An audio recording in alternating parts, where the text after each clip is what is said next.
World order change हो रहा है तेजी से और पाकिस्तान जो है इसको लीड कर रहा है और हमारे यहाँ बहुत सारे लोग कूद रहे थे इस बात से। ईरान ने मना कर दिया कि पाकिस्तान तो खुद कर रहा, हमारा इसमें कोई लेना देना नहीं। अगर कोई जंग होती है, कोई देश जंग में कूद पड़ या तो अपनी रक्षा के लिए करता है या फिर किसी और कारण के लिए करता है। तो ईरान क्यों लड़ रहा है? वो ये है कि मैं इस एरिया का चौधरी बनूंगा। ये ईरान का आइडिया है कि यहूदियों को जीने का अधिकार नहीं है और कोई दूसरी चीज नहीं है। और अगर यहूदी चले गए, इजराइल चला गया, तो ईरान अपने आप वहां का शहंशाह बन जाएगा और बाकी किसी भी खाड़ी के देश में वो ताकत नहीं है कि ईरान का मुकाबला कर सके। इजराइल कहता है मुझे तो जीने का अधिकार है और अगर मुझे जिंदा रहना है तो ईरान के पास न्यूक्लियर बॉम्ब नहीं होना चाहिए। बॉटम लाइन है। लड़ कौन रहा है सर? अमेरिका और इजराइल एक तरफ, ईरान दूसरी तरफ। तो दोनों लड़ाकुओं में से कौन आया था वहां? कोई नहीं। किसको बुलाया आपने? मिस्र को बुलाया जो नफरत करता है सऊदी अरेबिया से, हाँ। सऊदी अरेबिया को बुलाया जो नफरत करता है तुर्की से, तुर्की को बुलाया जो नफरत करता है जिहादिस्तान से। ये क्या करेगा? उसने जो अपने खास स्पेशल फोर्सेस भेजे हैं वो माहिर हैं गो इन, ठोको और वापस आओ। वो करना क्या चाहता है? वो चाहता है कि जो यूरेनियम वहां 400 कितने 450 किलो एनरिच्ड यूरेनियम वहां पर है, हम्म। वो कहता है कि ये मैं उठा के लाऊं क्योंकि आपने न्यूक्लियर नॉन प्रोलिफरेशन एनपीटी को साइन किया है। America will not allow Iran to have a nuclear weapon period. Iran अगर न्यूक्लियर पावर होता तो लोग कहते हैं कि वो अब तक शायद चला भी चुका होता। 100% दिमाग खराब है। वो तो 100% करता, किस कारण नहीं करता? 100% पाकिस्तान की हैसियत नौकर से ज्यादा है क्या? बिल्कुल नहीं है। ईरान ने क्या बोला है? ये जो बकवास कर रहा है जिहादिस्तान वो इसलिए कर रहा है कि डोनाल्ड ट्रंप समय थोड़ा चाहता है, बातचीत करते रहो, बाद में ठोकेगा। मजेदार चीज, मजेदार चीज, जिहादिस्तान तो कह रहा था कि मैं पीस डील कराऊंगा और जब जिहादिस्तान और अफगानिस्तान के बीच में जंग चल रहा था जैसे अभी चल रहा है, ईरान कहता है मैं आपकी मध्यस्थता कराऊंगा। तो मैं भी मध्यस्थता करा, तो मैं भी जाके डोनाल्ड ट्रंप और वेनेजुएला की मध्यस्थता करा देता हूँ। जिसको देखो वो मध्यस्थता में लगा हुआ है। नमस्कार, आप देख रहे हैं डीएनपी इंडिया। मैं हूं प्रकाश ललित और हमारे साथ हैं the great Deepak Vora sir. Deepak sir का होना बेहद जरूरी है, जरूरी इसलिए भी कि इस देश में जो इंडिया की स्टोरी है, इंडिया का जो पक्ष है, मुझे नहीं लगता बहुत कम लोग ऐसे हैं जो भारत के लिहाज से भारत की वो तस्वीर जो तस्वीर दिखाई जानी चाहिए, बताई जानी चाहिए, वो दीपक सर से बेहतर कोई बताता नहीं। भारत माता क्या के लाल प्रॉब्लम? हैं, भारत माता के लाल हैं और लोग बेहद पसंद करते हैं। बार-बार हमसे थैंक यू। कहा जाता है कि दीपक सर को जितनी ज़्यादा से ज़्यादा हो, जितनी ज़्यादा देर तक हो, उतनी देर तक आप बिठाया करिए। ठीक है, अब तो मैं दीपक परमानेंट सर एम्प्लॉय बन जाता हूँ आपका। चलिए। दीपक सर अ, इशाक डार इजिप्ट के पीएम से मिलते-मिलते जा रहे थे, गिर गए। यही भाई साहब थे, घोषणा कर रहे थे कि वर्ल्ड ऑर्डर चेंज हो रहा है तेजी से और पाकिस्तान जो है इसको लीड कर रहा है और हमारे यहाँ बहुत सारे लोग कूद रहे थे इस बात से। ईरान ने मना कर दिया कि पाकिस्तान तो खुद कर रहा, हमारा इसमें कोई लेना देना नहीं। राइट। बहुत बहुत धन्यवाद सर। ये बेवकूफ इशाक डार, ये कोई उसका रिश्तेदार है ना? वही कोई बदमाश है, अपने आप को शरीफ कहता है, उसका समधी है या क्या है? किसकी बेटी किसी के बेटे के साथ ब्याही हुई है, किसी की माँ किसी और के पति के साथ ब्याही हुई, कुछ मुझे पता नहीं है क्या इनका, लेकिन कोई इनकी रिश्तेदारी, गधा है बिल्कुल, absolute idiot, he knows nothing. अब एक चीज मैं बताना चाहता हूँ, अगर गिर पड़ा है तो एक और भी गिर पड़ा था बाथरूम में। क्या नाम था उस फौजी का? फॉर्मर आर्मी चीफ होता था उनका। वो हाँ, क्या बैंड बाजा, नहीं ऐसे कुछ था, बाजा वाजा उसका कुछ नाम था, वो जनरल गिर पड़ा बाजवा। तो। हाँ वही वही वही। तो बाजा साहब गिर गए और मर गए वहां पे, क्योंकि पंगा लेने गए थे और बड़ी बातें कर रहे थे कि जिहादिस्तान में ये होगा वो होगा, उसको टपका दिया। अब इसका पता नहीं क्या होता है। अब मैं पहली चीज बेटा, एक पहले तो बहुत बहुत धन्यवाद कि आपने बुलाया है। एक बेसिक क्वेश्चन मैं हमेशा से कितने ज्ञानी ध्यानियों से पूछा है, वो जवाब मुझे नहीं दे पाते, चाहे वो कौन से भी देश के हों, कौन से समुदाय के हों। मैंने उनसे एक सवाल पूछा, ये है कि ये जो हमारा एरिया है खाड़ी का, एक तो ईरान बहुत दूर है, 1800 किलोमीटर 1900 किलोमीटर इसराइल से दूर है। ईरान चाहता क्या है? ये जंग क्यों हो रही है? अगर कोई जंग होती है, कोई देश जंग में कूद पड़ या तो अपनी रक्षा के लिए करता है या फिर किसी और कारण के लिए करता है। तो ईरान क्यों लड़ रहा है? कितने मौके दिए गए थे ईरान को, वो जॉइंट कॉम्प्रिहेंसिव क्या था, JCPOA प्लान ऑफ एक्शन बनाया था कि ये उसको भी तोड़ दिया, कहते हैं ट्रम्प ने तोड़ा, कुछ लोग कहते हैं ईरान बेईमानी कर रहा था। What does Iran want? अब जो मुझे समझ आ रहा है वो ये है कि मैं इस एरिया का चौधरी बनूंगा, क्योंकि मैं बहुत बड़ा देश हूं, मेरी आबादी है, और मैं इस्लामिक समुदाय का मैं शहंशाह। भले ही मैं शिया हूं, क्या फर्क पड़ता है, शिया सुन्नी तो डार्लिंग डार्लिंग होते हैं, फिर आधे घंटे के बाद एक दूसरे पर मिसाइलें फेंकते हैं। मैं शहंशाह बनना चाहता हूं, पीरियड। वो डराइस द ग्रेट का एम्पायर होता था, और फिर नादिर शाह भी वहां से ये आया था, फिर ये पहलवी डायनेस्टी का होता था, साफाविद डायनेस्टी, बहुत सारी बातें करते हैं कि हम तो बहुत पुराने, हमारा एक साम्राज्य था यार, वो खत्म हो गया ना। अब आगे की तरफ देखिए, ये ईरान का आइडिया है कि यहूदियों को जीने का अधिकार नहीं है और कोई दूसरी चीज नहीं है, और अगर यहूदी चलेगा, इजराइल चला गया, तो ईरान अपने आप वहां का शहंशाह बन जाएगा, और बाकी किसी भी खाड़ी के देश में वो ताकत नहीं है कि ईरान का मुकाबला कर सके। दिस इज द फैक्ट, मान जाइए इसको। इजराइल क्या चाहता है? इजराइल कहता है मुझे तो जीने का अधिकार है, और अगर मुझे जिंदा रहना है तो ईरान के पास न्यूक्लियर बॉम्ब नहीं होना चाहिए, बॉटम लाइन है। बार बार नेतन्याहू ये कहता है। उसने जब यूएस कांग्रेस को एड्रेस किया था, उसके आई थिंक बराक ओबामा के टाइम में, या किसी के टाइम में, मेरा ख्याल इससे पहले जो मैकडोनाल्ड ट्रंप से पहले था, उसके टाइम में जो एड्रेस दिया था, तो उसने कहा कि आप लोग क्या सोचते हैं कि अगर ईरान ने न्यूक्लियर हथियार बनाए तो आप बच जाएंगे, आप सुरक्षित रहेंगे? मुझे तो वो मारने का उसने ठान ली है, वो तो कसम खाता है कि मेरे को जीने का अधिकार नहीं है, पर आपको भी ठोकेगा, 9/11 को मत भूलिएगा। ये उसने कहा था पार्लियामेंट में, यूएस कांग्रेस को। तो वहां के लोग काफी चौकन्ने हो गए कि क्या बोल रहा है, इसमें यही कह रहा हूँ। उसके बॉम्ब से आप लोगों को खतरा है जितना मुझको। हाँ, ये है कि अमेरिका नहीं जाके करेगा, लेकिन इर्द गिर्द के खाड़ी के देशों को ठोकेगा, जो मेरे दोस्त बनने की कोशिश कर। वही हो रहा है, प्रिडिक्शन उसकी बिल्कुल सही थी। सो उसका कहना है कि ईरान के पास एटम बॉम्ब नहीं होगा, और ये जो मिसाइल कैपेसिटी है ये नहीं होगी। अब सर, ये जब दोनों चीजें हैं, एक तरफ वो कहता है कि तुझे जीने का अधिकार नहीं है, दूसरा कहता है कि तू मुझे मिटा सकता है सिर्फ न्यूक्लियर बॉम्ब से, और मैं उसको होने नहीं दूंगा, तो फिर मीटिंग कहाँ होगी? तो ये बेवकूफ जो है जिहादिस्तान, तो वो आ जाते हैं, कोई वहां मध्यस्थ नहीं, पीस डील। अच्छा, लड़ कौन रहा है सर? अमेरिका और इजराइल एक तरफ, ईरान दूसरी तरफ। तो दोनों लड़ाकुओं में से कौन आया था वहां? कोई नहीं। तो किसको बुलाया आपने? मिस्र को बुलाया, जो नफरत करता है सऊदी अरेबिया से, हाँ। सऊदी अरेबिया को बुलाया जो नफरत करता है तुर्की से, तुर्की को बुलाया जो नफरत करता है जिहादिस्तान से। ये क्या करेंगे? अरे भाई, जब जो लोग लड़ रहे हैं वो वहां पे मौजूद नहीं है। मैं एक चीज बताऊं सर, ललित साहब, आपको एक आइडिया देना चाहता हूँ। हाल ही में कंबोडिया और थाईलैंड की आपस में उनकी अनबन हो रही थी, मिसाइलें वसाइलें दाग रहे थे एक दूसरे को, दोनों साउथ ईस्ट हम्म एशिया के हम्म बुद्धिस्ट देश हैं। तो अगली बार ये होगा ना सर, आप ऐसा करिए, अर्जेंटीना में उनकी मीटिंग कराइए। अर्जेंटीना कहेगा मुझे तो पता ही नहीं है ये देश कहाँ पे है, तो मैं क्या करूंगा यहाँ पर? अरे वहां जाके बात करो, जो है मुझे क्या पता ये कौन लोग है, क्यों लड़ रहे हैं। यही चीज मेन है। जब तक आप इजराइल राइट टू एग्जिस्ट को स्वीकार, ये सब कहना ठीक है, जो हमारे देश में भी रहते हैं, इधर रहते हैं, उधर, वो सब कहानियां हैं, लेकिन आपकी ऑफिशियल पॉलिसी ये है कि उसको जीने का अधिकार नहीं। और आपने कैसी कोशिश की है सर? आपने सहारा किसका लिया है? इजराइल को मिटाने के लिए आपने सहारा आतंक का लिया है। हमास तो बड़ी देशभक्त ऑर्गेनाइजेशन है। ईरान कहते हैं जी मैंने तो हम्म कभी हमला नहीं किया। तो फिर ये हमास कौन है? तेरे दामाद है? हिजबुल्लाह कौन है? तेरे ससुर है? हूती कौन है? तेरे बहनोई हैं? इनको जो आपने बनाने की कोशिश की है इजराइल को तंग करने के लिए सर, अर्ली 2000 में एक टाइम ऐसा था, मैं जानता हूं, मैं गया था वहां सर, कि हम लोग सीख रहे थे इजरायली से कि इमरजेंसी रिस्पॉन्स कैसे करते हैं।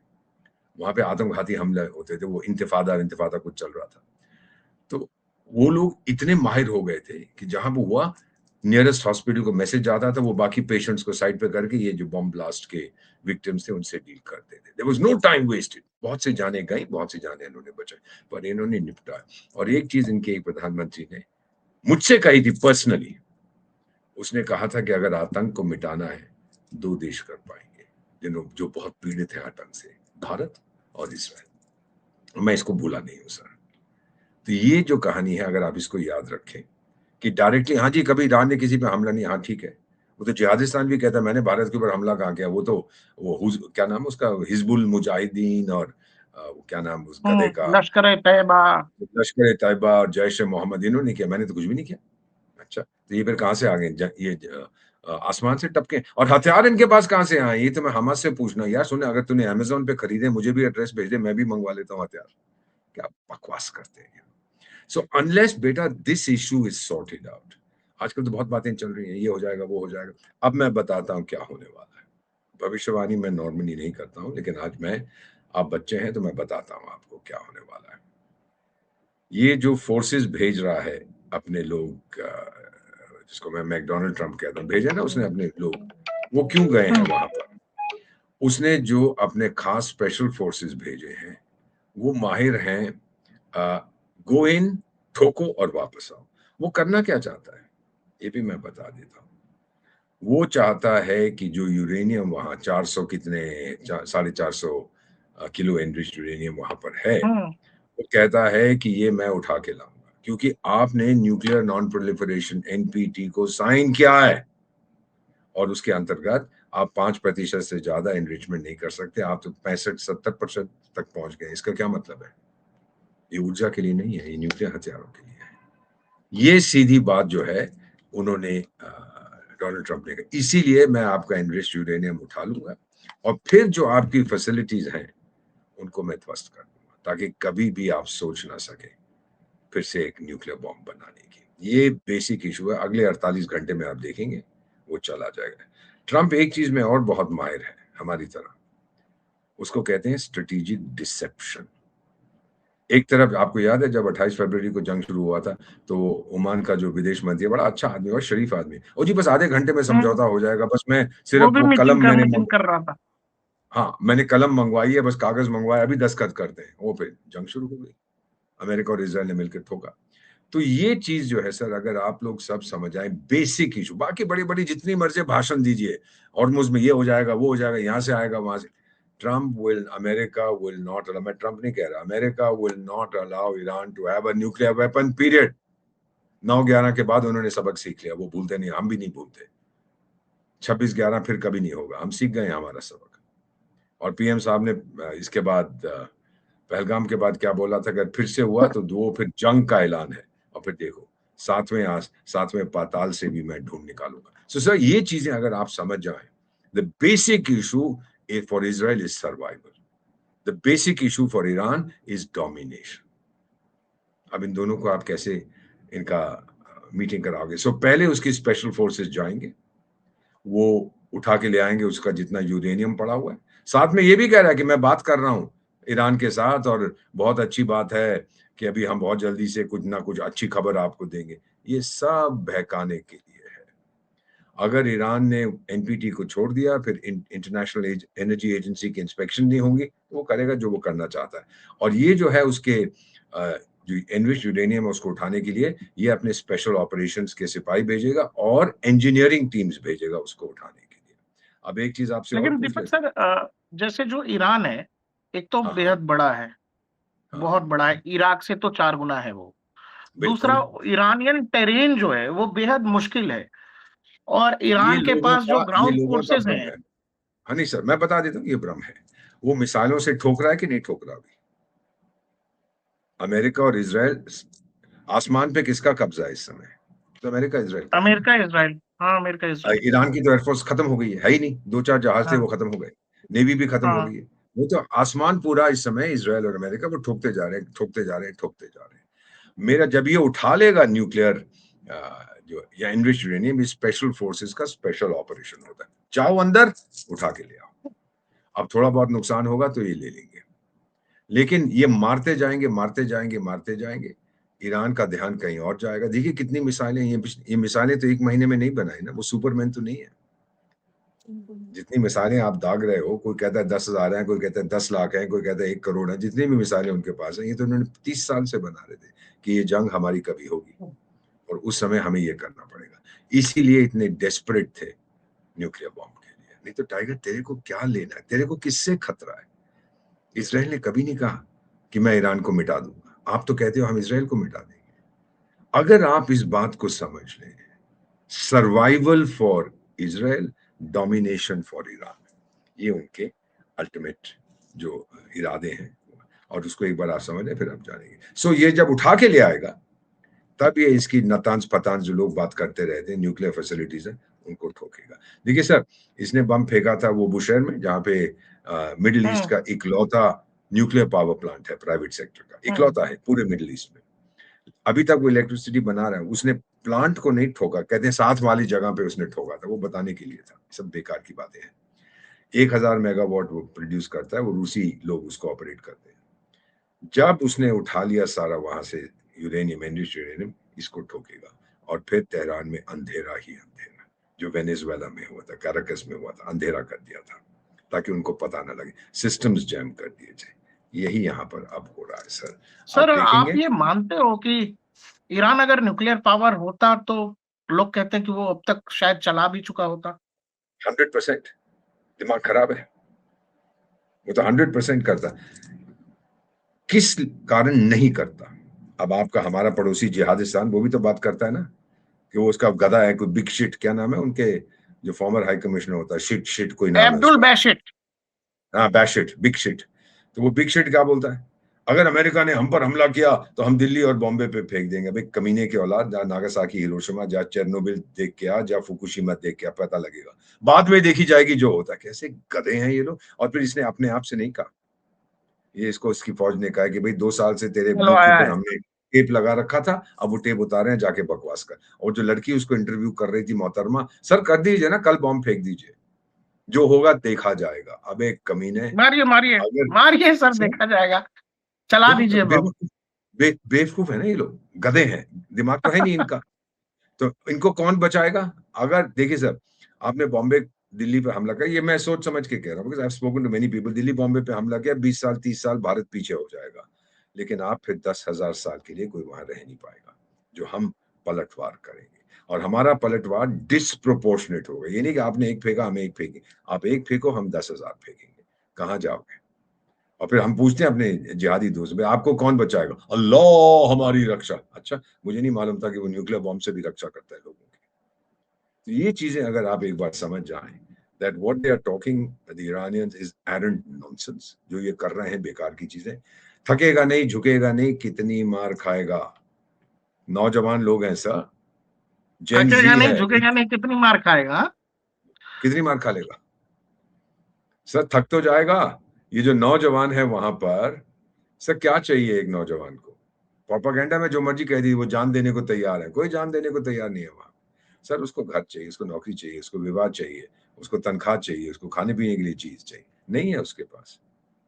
करेंसी के बारे में आपको एक चीज बताऊं, जो अपने आप को बड़े शातिर समझते हैं, जो मैंने देखा है सर, जब कोई शक्तियां होती हैं, उनका डेट बहुत बढ़ जाता है, उनका फाइनेंशियल कंट्रोल खत्म हो जाता है, उनके जो दोस्त हैं और जो लोग उनको पैसा देते हैं, उनका विश्वास उठ जाता है, फिर उनका पैसा जो है वो बड़ा कमजोर हो जाता है, करेंसी वीक हो जाती है। और जब करेंसी वीक हो जाती है, फिर तो आपको पता ही है क्या होता है।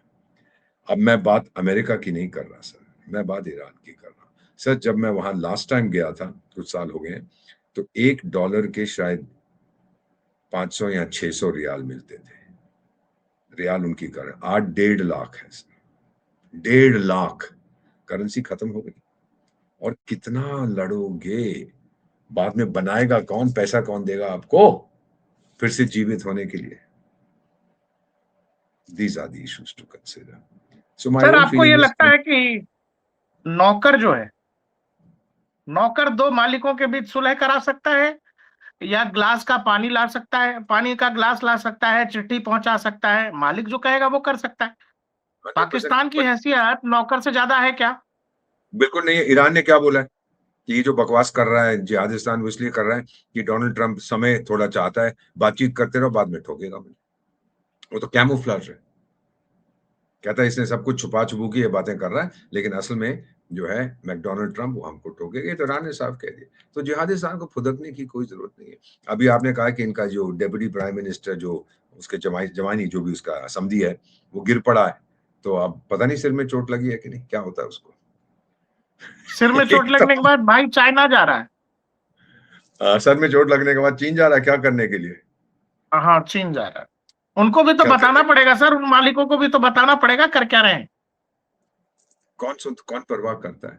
चीन कहता है भिड़ते रहो, अमेरिका को कमजोर करते रहो, कोई पीस डील नहीं चाहिए मुझे।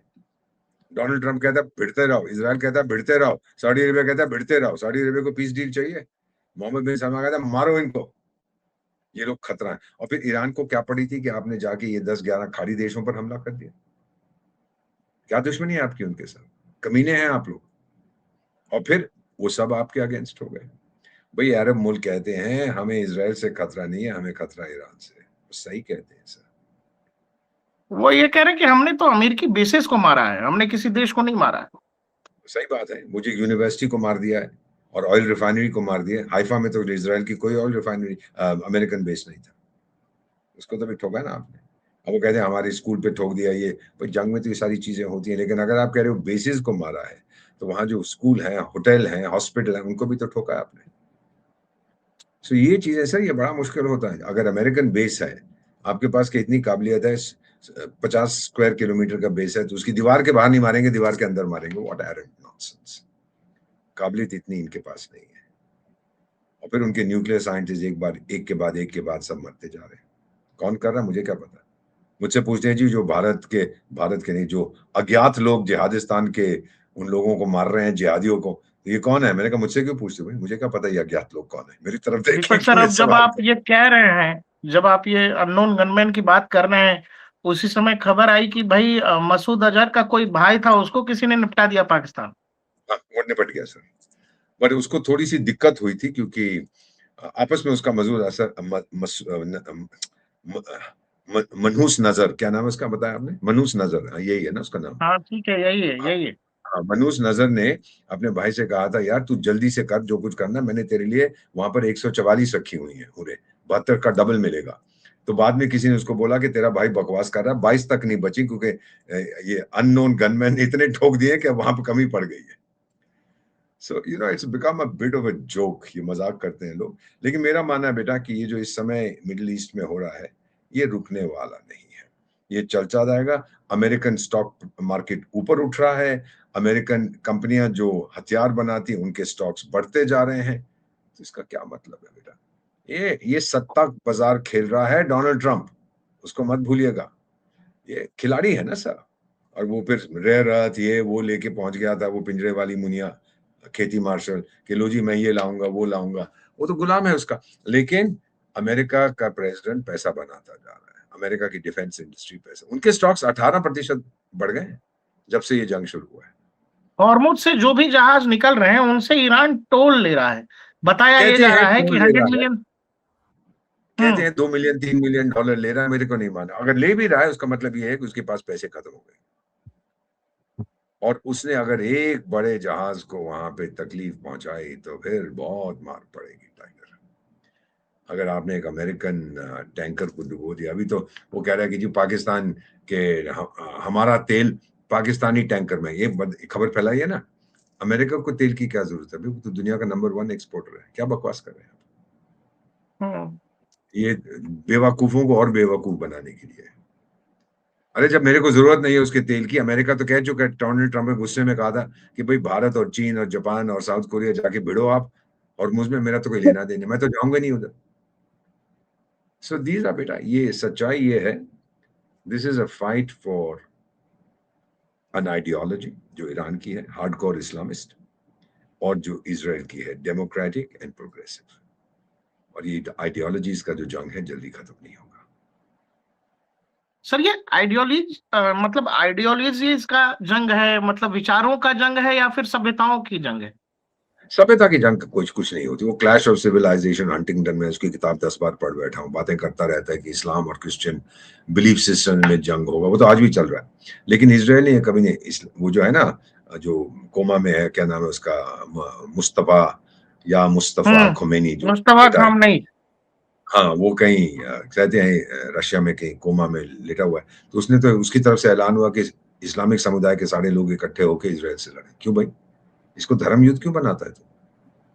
इसराइल ने तो कभी नहीं कहा कि जूडियो क्रिश्चियन सिविलाइजेशन के जितने देश हैं यूरोप वाले सब मिल जाओ मेरे साथ ईरान को ठोकेंगे। आप खुद ही तो इसको क्लैश ऑफ सिविलाइजेशंस बना रहे हो। हर बार जब आप इस्लाम की बात करते हो इकट्ठा करने की तो clash of civilisations. So this is no such thing. ये बकवास कर रहे हैं। कुछ नहीं होने वाला, कोई नहीं लड़ेगा उनकी तरफ आके। एक देश नहीं आया। और जिहादिस्तान, मजेदार चीज, जिहादिस्तान तो कह रहा था कि मैं पीस डील कराऊंगा। और जब जिहादिस्तान और अफगानिस्तान के बीच में जंग चल रहा था, जैसे अभी चल रहा है, ईरान कहता है मैं आपकी मध्यस्थता कराऊंगा। तो मैं भी मध्यस्थता करा, तो मैं भी जाके डोनाल्ड ट्रंप और वेनेजुएला की मध्यस्थता करा देता हूं। जिसको देखो वो मध्यस्थता में लगा हुआ है। ये भी एक चुटकुला बन गया आजकल। सो ये बड़ा मजेदार। इसमें कुछ नहीं सर, इसके हॉर्मुज इतिहास में मैं नहीं हॉर्मुज जा रहा। मैं आज की हकीकत। हॉर्मुज अगर जी। ऐसा ही फंसा रहेगा सर, तो क्या जैसे दुनिया ने ये सीख लिया कि रूस यूक्रेन की जंग चलती रही और दुनिया ने जीना सीख लिया, सारी चीजें थोड़े समय बाद अपने आप नॉर्मल चीजों हो, को अरेंज हो गई, क्योंकि ये दुनिया चलता रुकेगी रहेगा नहीं। और दुनिया चलती रहेगी। 100% ऑयल पाइपलाइंस की बात हो रही है, बाईपास करने की बात हो रही है, हो जाएगा। और सबसे ज्यादा नुकसान इसका ईरान को होगा। आप देखिएगा इसको। हम कैसे चीजों को डील करेंगे? अब मैं आपसे पूछता हूं, आप मुझे जवाब दीजिए। 10 लाख भारतीय मूल के लोग कहाँ काम करते हैं, ईरान में या खाड़ी में? पूरे गल्फ में खाड़ी काम में। करते हैं। सिर्फ 2 खाड़ी के देश सऊदी अरेबिया और यूएई ने 170 बिलियन, बिलियन में 9 शून्य होते, $170 बिलियन का पूंजी निवेश किया है भारत में। ईरान ने कितना किया है सर? और फिर जो मेरे लोग वहां काम कर रहे हैं कितना पैसा भेजते हैं भारत को हर साल, ताकि मेरी फॉरेन एक्सचेंज की स्थिति और मजबूत हो। सिफर सिफर सिफर। वो लोग बहुत पैसा भेज, इंडियन कम्युनिटी के जो लोग हैं बहुत पैसा भेजे। ईरान ने तो कुछ किया नहीं। तो मेरा हाँ, जो मतलब गल्फ कहने के का, अलग देशों में है।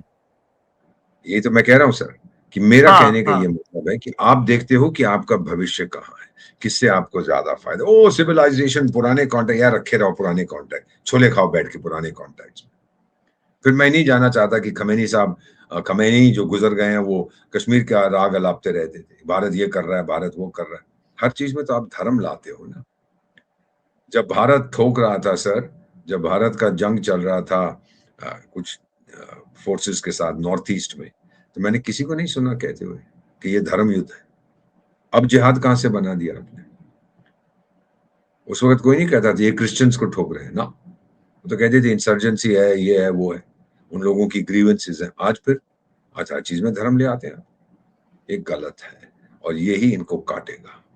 क्योंकि जितना आप धर्म का नाम लेंगे और धर्म की कस्में खाएंगे, जो लोग उस धर्म के नहीं हैं, जो लोग उस धर्म के भी हैं, वो आपका समर्थन नहीं करेंगे।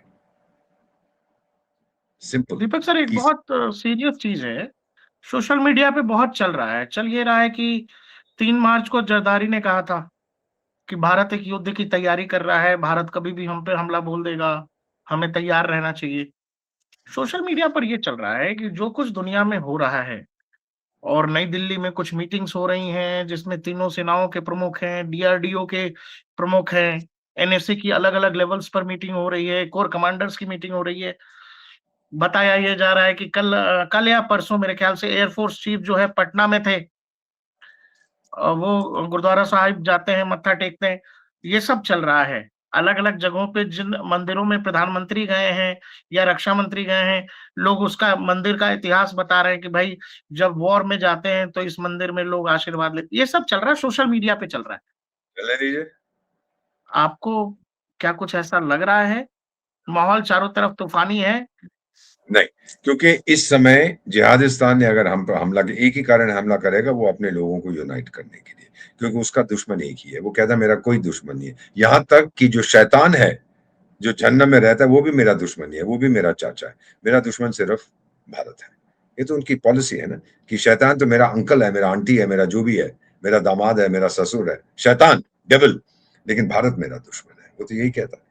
तो एक ही चीज हो सकती है, अपने लोगों को यूनाइट करने के लिए वो हम पे हमला करे। और अगर किया, हमारा रिस्पॉन्स इतना मैसिव होगा सर, मेरी बात पे यकीन करिए कि वो उठ नहीं पाएगा। 10,000 साल तक वो खत्म हो जाएगा टोटली। मे बी वो चाहता ही यही है कि मेरा देश तो वैसे ही बर्बाद हो गया। अब चलिए खत्म करें इसको, 0 तक ले आएँ, फिर 10,000 साल के बाद पिंजरे वाली मुनिया कोई दूसरा देश बनाएगा। पर गधा है एक नंबर का। मेरा मानना है सर, इस महीने में बड़ी जो आने वाला महीना है अप्रैल में, बहुत मजेदार चीजें होंगी। अभी तक तो हमने महंगाई को कंट्रोल किया। अच्छा, इलेक्शन हो रही है इसलिए किया जाए, जो मर्जी कहते रहो, मेरा क्या लेना देना उससे। हाँ, लोग तो मेरा यही कह रहे हैं कि आपने इलेक्शन की वजह से ही किया है, इलेक्शन के बाद आप बढ़ा देंगे। चलिए देखते हैं बढ़ता है कि नहीं। आप तो यंग हैं, आप रहेंगे। अब मैं रहा तो मैं भी देखूंगा। ये बकवास करने की चीजें होती है। Don't believe this at all. मैं इतना ही सिर्फ कह रहा हूं कि हमने अभी तक अपने लोगों को प्रोटेक्ट किया है। गैस सिलेंडर की डिमांड कितनी बढ़ गई, 1.5 गुना बढ़ गई। क्यों भाई? लोगों ने बहुत ज्यादा खाना बनाना शुरू कर दिया। ये सब सोशल मीडिया के थ्रू नेगेटिव पब्लिसिटी। कोविड के टाइम में भी यहाँ ऑक्सीजन सिलेंडर नहीं है, वहां नहीं है, कितने कितने लोग घर में दबा के रख रहे थे सिलेंडर। मेरी बिल्डिंग में किसी ने रखा था, मर गया, अच्छा हुआ। इतने सारे सिलेंडर दबा के क्यों रखे हैं भाई? आपकी जान कीमती है तो दूसरे की जान कीमती नहीं है जो गुजर गया है। सो फिर हमने एक सॉफ्टवेयर बनाया कि सिलेंडर तो पूरी जगह है, इधर भी हैं उधर भी हैं, घबराओ मत। यहाँ से यहाँ कमी हो रही है तो वहां से भेजते हैं, उधर कमी हो रही है इधर। वो पूरा हमने बनाया एक ऐप, तो हमें पता था कहाँ कितने हैं। सिमिलरली इसके साथ भी हम लोग पूरी कोशिश करें, और बस सिर्फ लोगों का सहयोग चाहिए। यार कालाबाजारी मत करो, जमाखोरी मत करो, देश का नुकसान हो रहा है। सर मैं आपको बताता हूँ, मैं अब अपने जीवन में I don't we have stop, my wife and I, हम लोग नहीं खाते हैं कुक्ड वेजिटेबल्स। हम रॉ वेजिटेबल, अब मजा आता है सर फ्रूट खाने का। अनार हम लोग खाते हैं, बनाना खाते हैं, गर्म नहीं करते उसमें आग। हम हम लोग, हमारा पीएनजी है पर हम वेस्ट नहीं लोग करते। कहेंगे दीपक सर अनार बनाना रोज खा सकते हैं, इधर आदमी गरीब है, कहाँ से खाएगा रोज अनार। ना कुछ और, केला तो मैं खा सकता है। क्या खाता है रोज? दाल तो खाता होगा। दाल की हाँ, बजाय कुछ फल खा ले। इफ यू कैन मैनेज, थोड़ी बेल्ट को टाइटन करो, फिर देखो कीमतें अपने आप कम हो जाएंगी। आप देखेंगे जैसे ये पीएनजी की तरफ जाएंगे और आप फिर ये क्या उनको इंडक्शन की तरफ जाएंगे। हम लोग तो सूर्य ऊर्जा का भी प्रयोग करते हैं मेरे बिल्डिंग में। ऊपर हम्म। चले जाते हैं, सुबह रख के आ जाते हैं, वो बन जाता है खाना। खिचड़ी बना लेते हैं, ऊर्जा का कोई प्रयोग नहीं होता। So there are ways. हम लोग हिंदुस्तानी हैं, जुगाड़ क्योंकि करना बड़ा। उस पूरे इलाके से हमारी ऊर्जा का 40% आता है। हमको डाइवर्सिफाई करना पड़ेगा या देखना पड़ेगा ये कहाँ करते हैं। कहाँ से हम उसको पूरा कर सकते हैं। अर्जेंटीना से तो आ रहे हैं आपके लिक्विफाइड पेट्रोलियम हाँ, गैस, कहाँ कहाँ से हाँ हम सर, ला रहे हैं। तो हम सीख ये जाएंगे कि अरेंज हर रोज करने में को थोड़ा अलग समय करते हैं। जा सकता है। ये अरेंज करने इसमें में टाइम थोड़ा समय लगेगा। जा सकता है। सर हमेशा जब कोई आपातकालीन स्थिति होती है तो उसमें आप देखते हैं कि अगली बार जब कुछ ऐसा हो हमें क्या करना चाहिए, तो सीखना होता है ना। Development is a continuous process. कोई देश कहे मैं डेवलप्ड हूं और देखा इसके बाद नहीं करोगे कुछ काम। अब तो आप विकसित हो गए तो कहानी खत्म, पैसा हजम। डेवलपमेंट तो चलता रहता है ना सर। एक लेवल से दूसरे, दूसरे से तीसरे, तीसरे से पांचवें, पांचवें से 10वें लेवल पे आप बढ़ते जाते हैं। हम भी वही कर रहे हैं, सीख रहे हैं। ये कमजोरी थी, ये कमजोरी, अब आगे बढ़ते हैं। दैट्स द आम रियलिटी। लोग जो परेशान हो रहे हैं उनको कोई थोड़ा समझा दीजिए कि मतलब। जो परेशान हो रहे हैं सबको मैं कह रहा हूँ, परेशान होने की जरूरत नहीं है। झूठ फैलाने की जरूरत नहीं है। जो कमी थी उससे निपट लेंगे। और आप काला बाजार में, ब्लैक में सिलेंडर मत खरीदिए। क्यों खरीदते हैं? भरोसा नहीं है। चलिए सरकार पे भरोसा नहीं है, अपने आप पे तो है। देश पे तो भरोसा है। अगर उस पे भी भरोसा नहीं है तो छोड़ के चले जाइए, और मैं क्या कह सकता हूँ। हम लोग जो कर रहे हैं, सरकार जो कर रही है वो सही कर रही है। सर मैं चाहता हूँ सर, मैं देश की राजधानी में कल भी हम लोग जब वापस आ रहा था तो ऐसे ही मैंने ड्राइवर से कहा जरा चलिए फलाना एरिया है, यहाँ बहुत सारे ईटिंग के, खाने पीने की जगह, रेस्टोरेंट है, सब भरे हुए थे, लाइन लगी हुई थी बाहर। तो वे किस चीज की कमी है सर? अब वो कहने के लिए ठीक है जी, वो काला बाजारी कर रहा है, कहा जा यार जा, उसने अपनी कीमतें भी नहीं बढ़ाई। अगर वो नुकसान झेल रहा है तो बड़ी अच्छी बात है। सो दीज आर इश्यूज जो हम देख रहे हैं। सच्चाई कुछ और है, अफसाना कुछ और है। अफसाने में आप भरोसा मत करिए सर। आपके माध्यम से मैं यही एक, पीएम साहब भी कह चुके हैं, मैं भी अपील करना चाहता। अभी देखिए जेवर इंटरनेशनल एयरपोर्ट बना है, क्या चीज है। मौका लगे जाके देखिए, दुनिया का सर्वश्रेष्ठ एयरपोर्ट है। अरे क्या बात है। तो यहाँ पे वो सिलेंडर की इतनी कीमत, फिर आप हर चीज में राजनीति ले तूने ये कहा, तूने ये कहा, तूने ये किया। अरे यार ये सब कहने की क्या फायदा। मिलके आप समस्या का समाधान ढूंढो।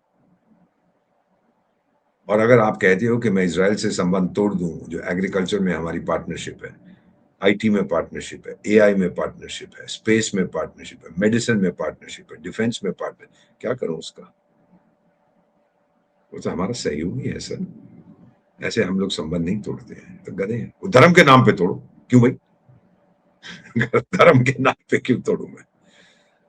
सो दिस इज समथिंग दैट हमें सोचना है। और आप 48 घंटे और रुक जाइए, फिर मैं कल बाहर जा रहा हूं, मैं आपके शो पे फिर आके हम लोग बात करेंगे कि देखिए ईरान लाइन पे आ गया। 48 आवर्स। ठीक है। बहुत-बहुत शुक्रिया दीपक सर, बहुत-बहुत धन्यवाद हमारे साथ जुड़ने के लिए। थैंक यू थैंक यू बेटा, सर। बहुत अच्छा। आपके साथ होता हूँ जी। बहुत अच्छा लगता है। थैंक यू बेटा, थैंक यू।